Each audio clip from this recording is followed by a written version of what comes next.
اللہ اللہ اللہ اللہ۔ جنازے کے سامنے قرآن پڑھنے کی حقیقت۔ جنازے کے سامنے جو لوگ قرآن پڑھتے ہیں یا سورہ یاسین پڑھتے ہیں، کیا یہ عمل حدیث سے ثابت ہے یا بدعت ہے؟ عبدالصمد صاحب نے انڈیا سے پوچھا ہے۔ جنازے کے سامنے اسپیشل جنازے کی وجہ سے قرآن پڑھنا یا سورہ یاسین پڑھنا میرے علم میں ایسی کوئی حدیث نہیں ہے، تو اور جب تک جنازے کو نہلایا نہ گیا ہو تو اس کے سامنے تلاوت کرنے کو فقہا نے غلط لکھا ہے، ناجائز لکھا ہے۔ تو جب تک جنازے کو نہلایا نہ جائے تو پھر نہلانے کے بعد آپ اس کے سامنے قرآن پڑھ سکتے ہیں، لیکن کوئی سنت عمل نہیں ہے۔ ہوتا یہ ہے کہ جب جنازے کو نہلا کے لایا جاتا ہے، گھر میں رکھا جاتا ہے، تو جب تک یعنی نماز جنازہ کے لیے لوگ جمع نہیں ہوتے، میت کو گھر میں رکھا جاتا ہے، تو اس دوران علماء یہ کہتے ہیں کہ اس کے پاس بیٹھ کے قرآن کی تلاوت کریں۔ وہ اس لیے کہتے ہیں کہ ورنہ اگر تلاوت نہیں کریں گے تو ادھر ادھر کی فضول باتیں کرنا شروع کر دیں گے، لوگ غیبتیں بھی شروع کر دیتے ہیں۔ اب جنازہ رکھا ہوا ہے تو بہتر ہے نا کہ اللہ کو یاد کیا جائے، اللہ کا ذکر کیا جائے، آخرت کی یاد کو تازہ کیا جائے۔ تو علماء اس لیے کہتے ہیں کہ وہاں بیٹھ کے قرآن پڑھ لو یا سورہ اخلاص پڑھ لو، سورہ یاسین پڑھ لو، کوئی بھی سورت پڑھ لو، تاکہ آپ فضول چیزوں میں اپنا ٹائم برباد نہ کریں، اس وجہ سے کہا جاتا ہے۔ اور اس میں پھر جنازے کی میت کے ایصال ثواب کی نیت بھی کی جا سکتی ہے، کیونکہ اس میں بہرحال فقہا کا اختلاف ہے کہ میت کے لیے قرآن پڑھنا جائز ہے یا نہیں ہے۔ اور صدقے کے بارے میں تو ہمیں حدیث ملتی ہے کہ آپ صلی اللہ علیہ وسلم سے صحابیہ نے پوچھا فاتصدق عنہا، میری ماں کا انتقال ہو گیا، میں صدقہ کروں؟ آپ نے فرمایا ہاں۔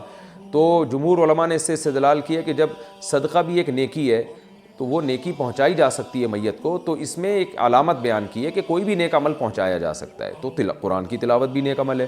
بعض فقہا کہتے ہیں کہ نہیں، صدقہ تو جائز ہے کیونکہ حدیث میں صدقے کا ذکر ہے، تلاوت کا ذکر نہیں ہے، لہذا تلاوت جائز نہیں۔ تو اختلاف رائے ہے اس میں۔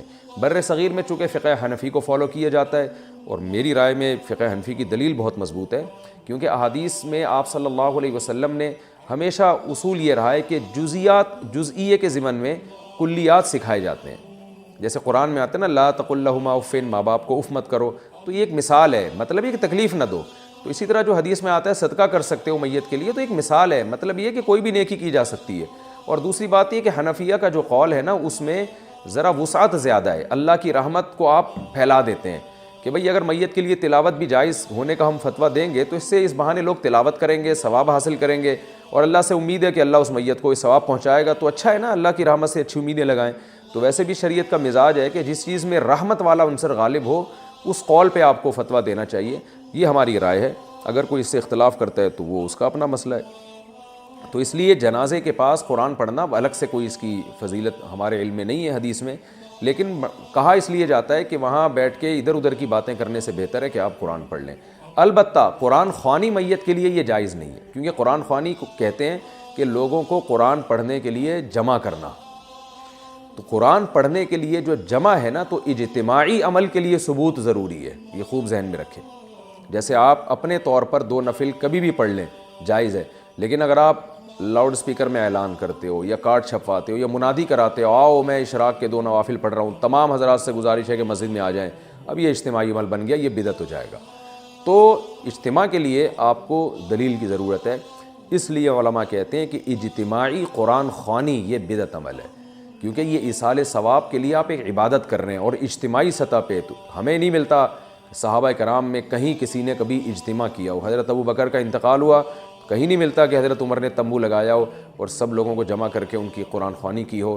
حضرت عمر کی شہادت ہوئی تو کہیں نہیں ملتا کہ حضرت عثمان نے ان کے لیے قرآن خوانی کی ہو، یہ ثابت نہیں ہے، اور اس پر علماء کے فتاوی بھی موجود ہیں۔ البتہ برکت کے لیے قرآن خوانی ایک الگ چیز ہے۔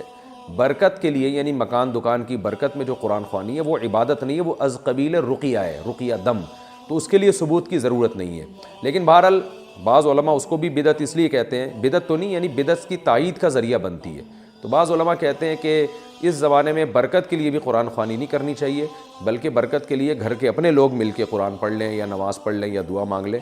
لیکن بہرحال اگر کوئی برکت کے لیے قرآن خوانی کرواتا بھی ہے تو اس کی بہرحال گنجائش موجود ہے، احتیاط اسی میں ہے کہ اس کو ترک کیا جائے، کیونکہ لوگ ایصال ثواب اور برکت والی قرآن خوانی میں فرق محسوس نہیں کرتے، تو وہ دونوں کے ایک ہی سمجھتے ہیں، اس سے پھر بدعت کی تائید ہوتی ہے۔ اللہ اللہ